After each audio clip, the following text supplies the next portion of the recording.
Today, we are going to talk about a topic that interests millions of people around the world: how to learn English more easily and effectively. Many people spend months or even years studying English, but they still feel nervous when they have to speak. Maybe this has happened to you too. You learn vocabulary, grammar rules, and expressions. But when somebody asks you a simple question like, "How was your day?" you suddenly think, "Wait, I know this, but I don't know what to say." If that has happened to you, don't worry. You are not alone. Learning English is not only about studying more, it is about studying in a smarter way. Think about learning English like learning how to ride a bicycle. You cannot read 10 books about riding a bicycle and suddenly become an expert. At some point, you have to get on the bicycle and practice. The same thing happens with English. Today, I will share 6 powerful techniques with practical examples that you can start using immediately. Technique number 1: learn phrases, not just individual words.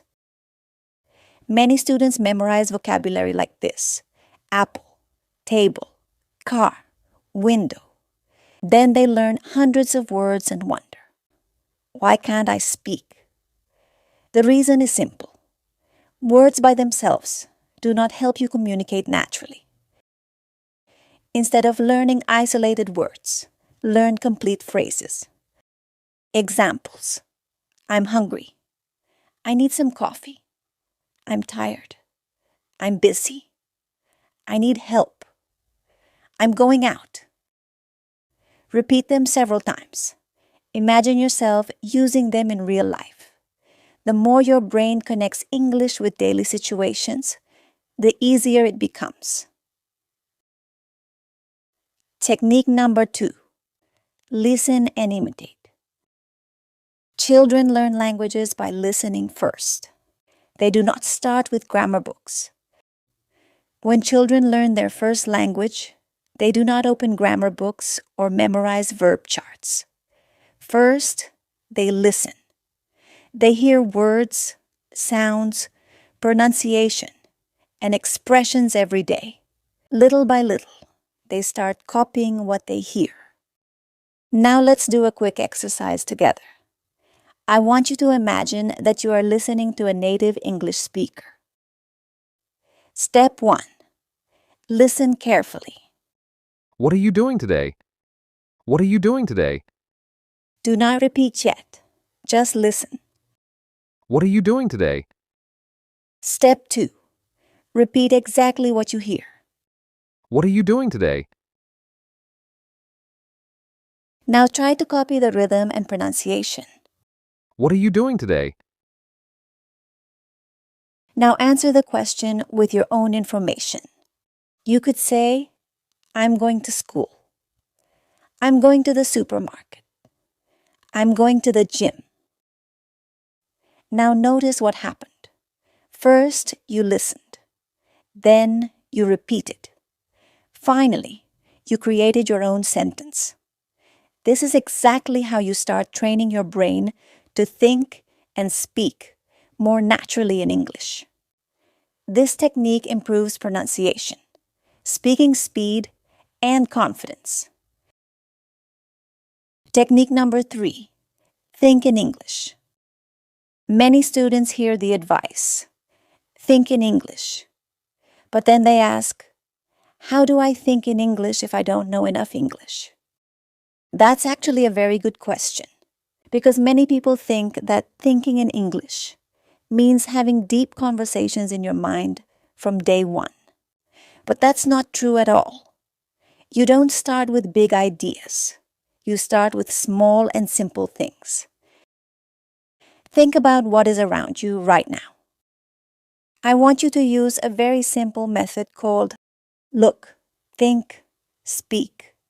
First, look around you. Look at objects, people, colors, or actions. Now think simple thoughts. For example, maybe you're in your room. You can think, there is a bed. My phone is on the table. The room looks clean. Now imagine you're outside. You can think, it's sunny today. There are many cars on the street. People are walking. Now the next step is to say those thoughts out loud. For example, I'm sitting on a chair. I'm wearing a blue shirt. I'm drinking coffee. Now let's practice together. Look around you right now and complete these sentences. I can see. I am wearing. I am feeling. I want to. And notice something important here. You don't need difficult words. You don't need perfect grammar. The goal is not to sound perfect. The goal is to slowly train your brain to stop translating every word and start creating small thoughts naturally in English. And if you do this every day, little by little, thinking in English will start feeling normal. Technique number 4. Turn one sentence into many questions. One sentence can become many opportunities to practice. Let's begin with, I like pizza.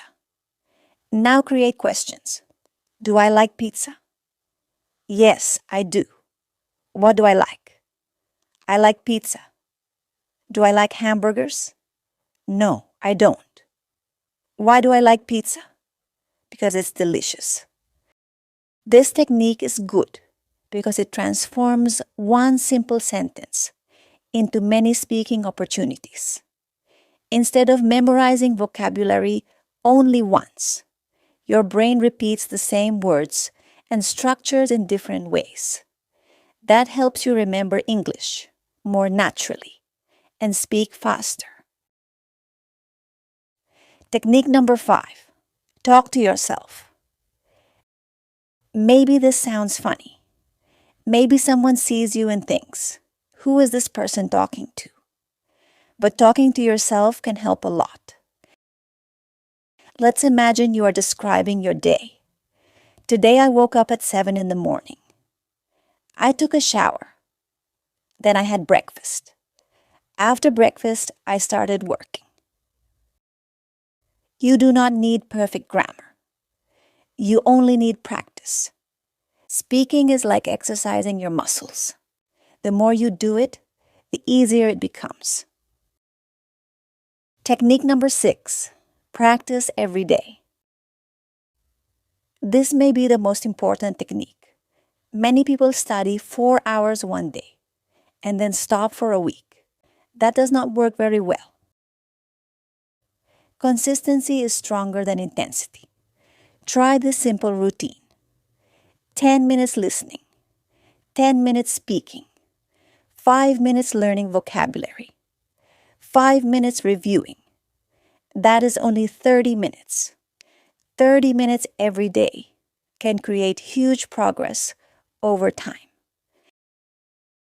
Learning English does not mean memorizing an entire dictionary. You do not need perfect pronunciation from the beginning. You do not need to know every grammar rule. You only need to continue practicing. Remember that every fluent English speaker started as a beginner. Every expert was once a person who made mistakes. Do not be afraid of making mistakes. Mistakes are proof that you are learning. Thank you for listening to today's podcast.